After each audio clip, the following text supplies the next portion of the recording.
All right, ladies and gentlemen, MrSotko here. Welcome back to the channel. Got a whole bunch of good crypto news stuff for you today. And the first thing that I want to talk about is General Mills stepping into that coin industry, as I predicted months and months ago. In fact, this video here is from about 3 months ago, and I actually made this video after I was talking about it so much, especially in live streams and such, that I figured I'd make a whole video on the topic. And I don't think I actually mentioned it in this video, but I was mentioning that there's going to be all these corporate coins, you know, like Samsung coin and General Mills. I kind of joked around that General Mills would make a cryptocurrency on the back of every box. Get your own General Mills, your Kellogg's Cornflakes coin, whatever. And then you'd be able to go onto the website and turn it in for prizes. Kind of like those little caps you take off a Pepsi way back in the 90s. And they had a little code and you'd send it in, and you could get prizes for it, or you would just get a free Pepsi right off the bat or something like that. It's kind of like that. So it's not a coin in any way, shape, or form. It's just something to get you to buy it. So here we go. Literally, I actually bought this box of Honey Nut Cheerios earlier. I was at the store picking up some juice for the little man, and I was like, you know what, a box of Honey Nut Cheerios, that's going to hit the spot. No, this isn't a paid promotion. I wish it is, though. Hey, General Mills, just in case you can get a hold of my email, just in case. But what I do want to talk about is collect BuzzCoin and do good. You can win prizes. I don't know if I got this in the camera particularly well. And on the back we have scan this BuzzCoin, official BuzzCoin, and you could win. Collect BuzzCoin and you could win prizes. So they're stepping into it. Look, we got a little B on there like Bitcoin. What good marketers, right? They're like, okay, we're going to put a B on there like Bitcoin because it's BuzzCoin. Isn't there already like literally a BuzzCoin out there? We'll check CoinMarketCap. And of course the little mascot. So again, this is where it starts. And it gets people to, you know, recognize that brand, BuzzCoin, coin, Samsung coin, corporate coin. And they aren't coins in any way, shape, or form. I think we all know that, but they are misleading. Now, normally I wouldn't buy such a product just because it says coin on it. However, I literally bought this box of Cheerios, and then when I was going to open it, as you could see earlier, I looked at the back and saw BuzzCoin on it, and I was like, my prediction has come true. So this video is from a few months back, where I'm talking about the dreaded future of crypto and the corporate coin. You should watch it. But other than that, for long before that, especially in my live streams, once we get like these, this real good conversation going and such, I really get into the corporate coin and how like everything is going to essentially brand itself as a coin on it, so that you have to use that coin for their specific product in the same way that you have to use a gift card or some kind of coupon or token or something like that.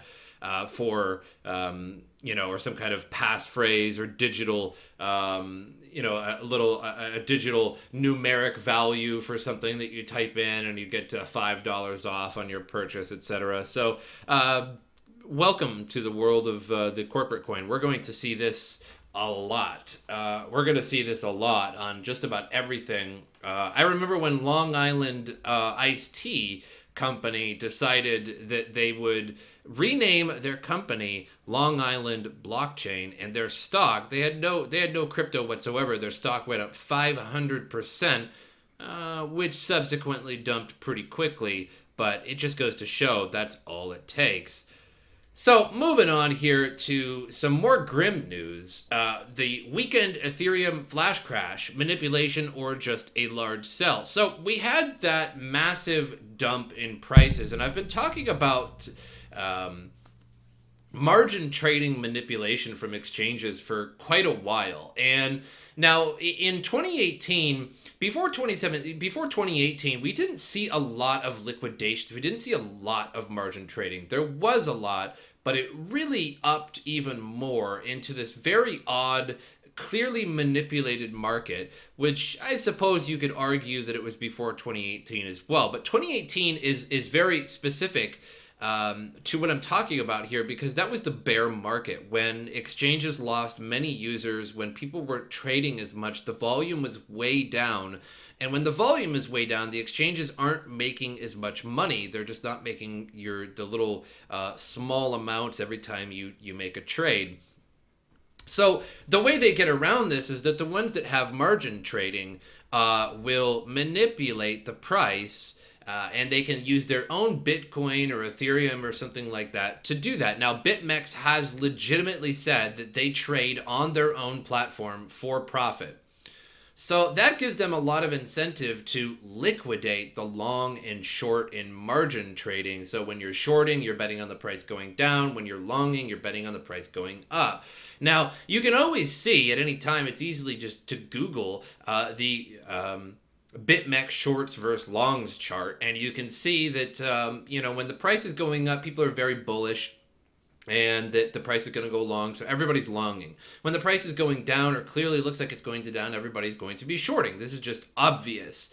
Now, the exchange has a choice there. They can do nothing, or if there's a lot of longs, they can dump a ton of Bitcoin on their own exchange or on other exchanges and dump the price of the coin, which liquidates all of those longs, and they get the fees for that. They get a lot of fees for that. Or if it's the shorts are really high and the longs are very low, they can pump the price with the money that they have, because they're a gigantic exchange and it makes $1 billion a year, and pump the price and then basically wreck all of those shorts, and once again make all the liquidation fees for that. So that's why we see that we don't really go up and down for any short period of time anymore, or for any long period of time. You just see this pump and then it stops, and then just these massive dumps. And, well, people have been suspecting for quite a while that BitMEX is one of the leading manipulators of the markets, that BitMEX is the whale that you always seem to see pumping and dumping the price. So on Sunday, July 14th, the Ether price crashed from 266 to 245 in less than an hour, and then lower to yet 214 as the day progressed. And it was interesting that Ether took one of the hugest hits of the market. I would say Litecoin also took a pretty wicked hit as well. So some cryptoverse stakeholders quickly pointed to a 15,000 Ether sell order on Luxembourg-based exchange Bitstamp as the cause of the Ethereum flash crash. Just as quickly, debate kicked up as to whether the crash from a simple market dump or from market manipulation. So if the 15,000 Ether had been broken down into smaller sums and sold across several cryptocurrency exchanges over the course of Sunday, then the Ethereum price would have undoubtedly experienced less price slippage. So that dynamic suggests that the seller didn't mind such considerable slippage. So slippage is when you market sell something. So let's say the price of something is about $10, and you have one person that wants to buy for $9, one person that wants to buy for $8, and one person that wants to buy for $7.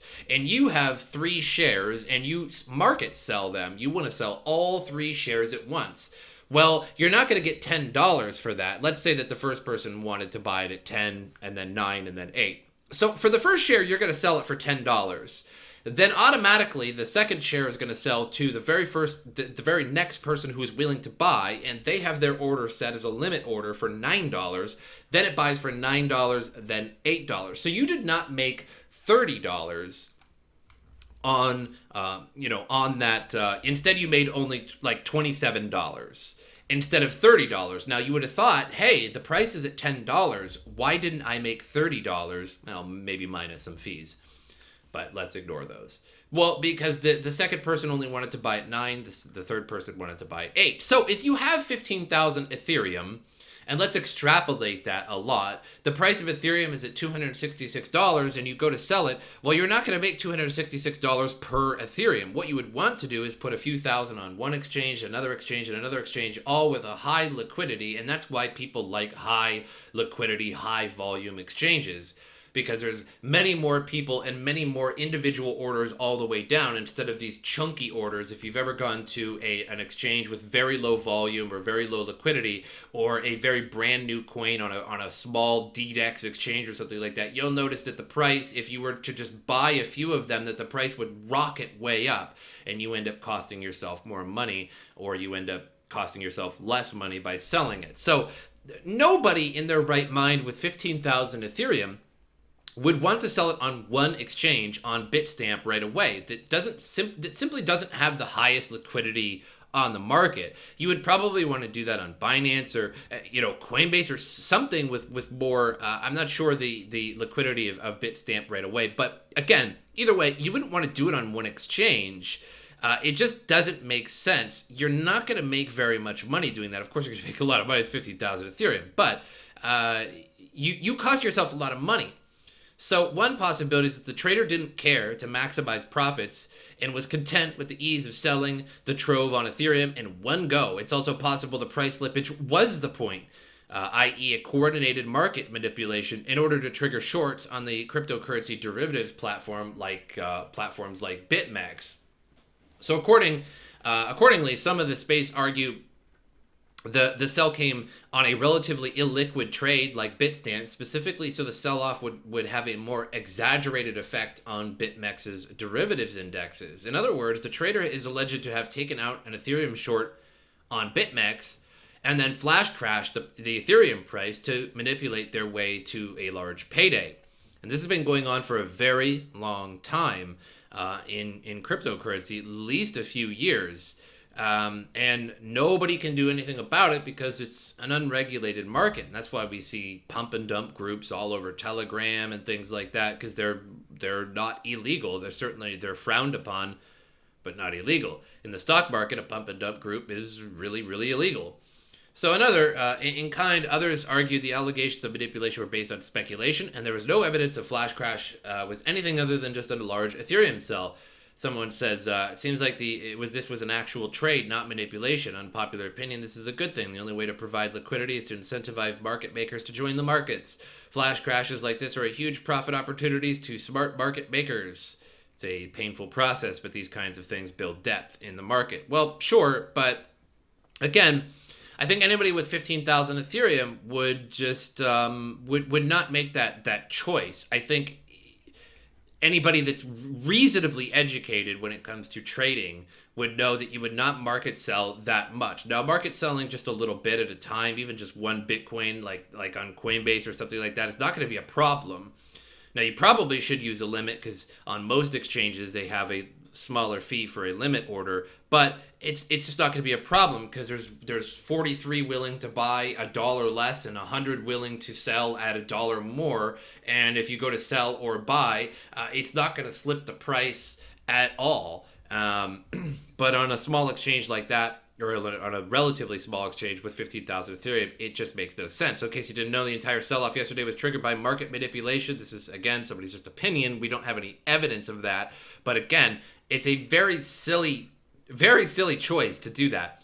So you can see the price was about 260 or so, and you have these massive sells right off the bat, which immediately just get ate up by people's limit orders and people like market buying right back up, which is usually always the case. Just a flash crash, it just picks it right back up.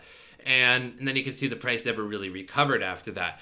But why would you do that? So that means a lot of the Ethereum that this person sold was not sold at 260. As you can see, that the more and more he's selling, the more and more it's going down. As this person may have set a limit order for, okay, I'm going to set a limit order for 210 Ethereum and let it crash down to that and see if somebody sells it or if the market goes all the way down there. So all these limit orders picked it up. And so that means that this person sold for maybe less than $200 there. I can't really quite see because the image is slightly cropped off there, but for clearly less than $200. So that's for some of that Ethereum is less than $60, $70, maybe $80 less than what was paid in. Who knows when they picked it up? Maybe it's all profit regardless. But it makes a lot of sense that somebody would set a margin order for something huge and then sell 15,000 Ethereum that would be enough to rock the market downwards and and be able to trigger their short and gain even way more than what they did by selling that off. So moving on here. So Congress to convene again on Libra. So a second hearing has been scheduled today for July 17th. The focus will be on Facebook's proposed crypto project Calibra and its impact on consumers and investors in the American financial system. The meeting is a follow-up on a suggested bill to keep big tech out of finance. U.S. lawmakers are clearly concerned about Facebook's dominance with data and how that will extend into finances. Chief Officer of Calibra, David Marcus, will be in the hot seat again as he attempts to defend the grand aspirations of the world's largest web platform. Also in attendance will be CoinShares Chief Strategy Officer Multem Demirors, who will be working in the crypto industry, who has been working in the crypto industry since 2015. Fundstrat's Tom Lee sees this as a good thing for the industry, adding that she is easily one of the most capable people in crypto. So Tom Lee, yeah, remember that guy that literally every single prediction he's ever made on Bitcoin is wrong, and then he stopped doing it for a while, and then I bet like the people that he worked for is like, hey, you got to keep doing predictions because people like it, and he's like, fine, I guess I'll do it because I got to get paid. The fact that there's a crypto industry rep, that there's a good signal, that's a good signal as Marcus is likely to be Facebook focused. There has also been mounting pressure on the social media giant to demonstrate that it can handle global financial transactions securely, considering its a track record with data. It's no surprise that regulators are concerned about the possible implications of Zuckerberg and his consortium of tech corporations controlling the monetary transactions of potentially billions of people. So, again, not over yet, and as I said in yesterday's video, this is a precedent. This is a very, very important point in cryptocurrency. I would say that this is one of the most important points in cryptocurrency since I have started doing YouTubing in 2017. So I've been doing this for nearly 2 years now. And I would say that this is easily top 5 most important points in cryptocurrency. Not the bear market, not the bull market, not the big crash of 2017. I would put this up there with those in the top 5. Who knows? But the reason is because if Congress eventually says, hey, we don't want this, we want big tech out of finance, and says, you as a corporation are not allowed to do this, that sets a precedent for the rest of the world, or for at least the rest of America, saying, hey, no corporation from now on, because we did it once, we could do it again, no big corporation can make a security token like this, and that could have a big impact on a lot of corporations with cryptocurrencies, etc. That would be huge, because you do it once, you can do it again. And who are we to tell a corporation that you cannot simply make your token? Now, of course, we are, as the government, they could be like, hey, you're doing things that are illegal and you're manipulating people and you're doing bad things, then you could fine you or it could shut down your corporation. Fair enough. But who are we to say you cannot make this product, you cannot push tech into the future? So that's very bad. Now, if it does go through, what can happen with Facebook Coin? Well, of course, we're all going to have our data mined. Anybody who uses it, and there are 2 billion users on Facebook. So I know I've had some comments of like, who's going to buy Facebook Coin? Really? Do you actually have to ask that question with 2 billion users on Facebook? 2 billion users. I need like a Quake call, like billion users. 2 billion users on Facebook. Yes, a lot of people are going to buy into this. A lot of people are going to use this service. I would like to call it, more than buying in or cryptocurrency. This service is probably the better wording for it. Yet at the same time, this Libra anyway can be on exchanges, and exchanges are going to probably put this on exchanges. It's probably going to be a big thing for them, and they will add it to Coinbase or Binance, etc. And with that would mean you could take your Libra coin from Calibra wallet and be like, hey, everybody that's invested into Bitcoin is making tons of money. They're definitely not getting wrecked. Nobody that invests into cryptocurrency is getting wrecked. Come on, people. They're making a lot of money, right? So they can take their Calibra, their Libra from their Calibra wallet. Oh, that's such a terrible combination. And send it to an exchange that, exchange it for Bitcoin, and create a bigger market for Bitcoin. So this could do good things. This could do bad things. This is huge. Either way this happens, This is huge. So moving on to CoinMarketCap here, we are up just a little bit, 268 billion market cap. It looks like things are starting to try to turn around, so we'll have to see how long this lasts. You can see a little dongle on the edge of most cryptos here. It's basically all the way down on basically 50% of crypto, where it seems like we have reached a high, and some people are starting to sell off after they've taken a little bit of profit from the few dollar or so increase of Litecoin, Ethereum, etc.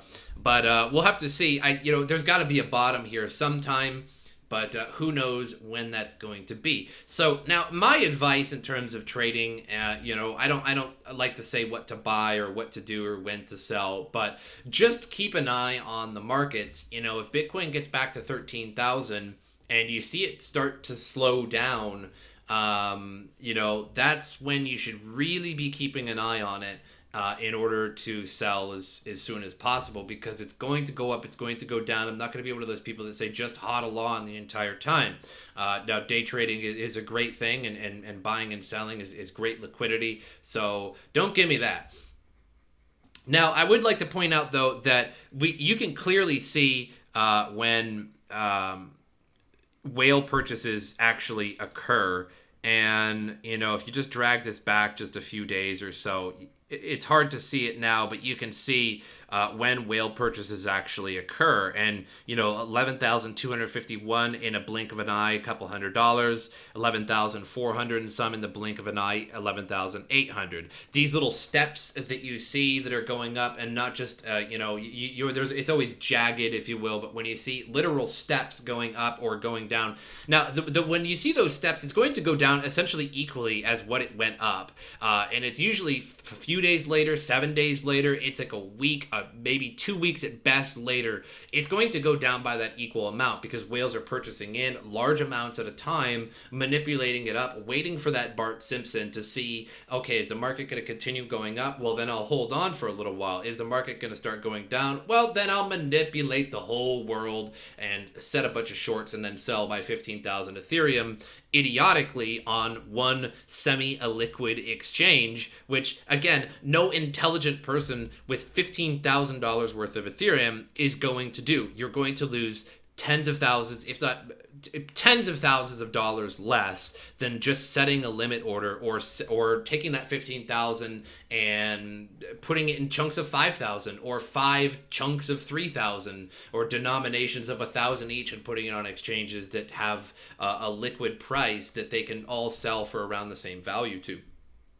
So nobody would do that. It's really for a reason. Only out of desperation would you actually do that.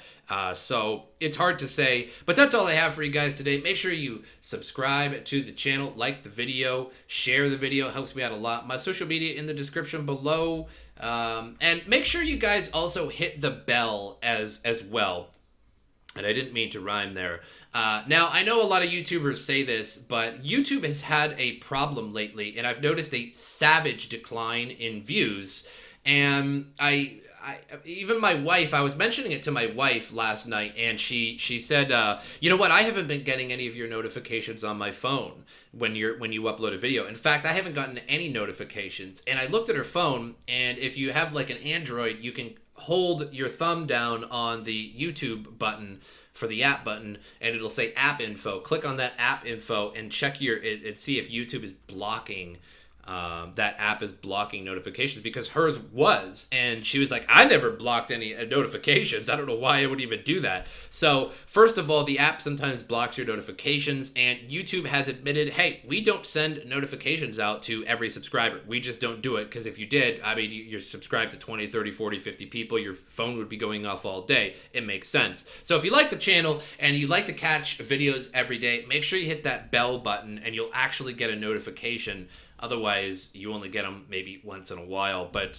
that's all I have for you guys. Thanks for watching. And as usual, I will see you guys next time.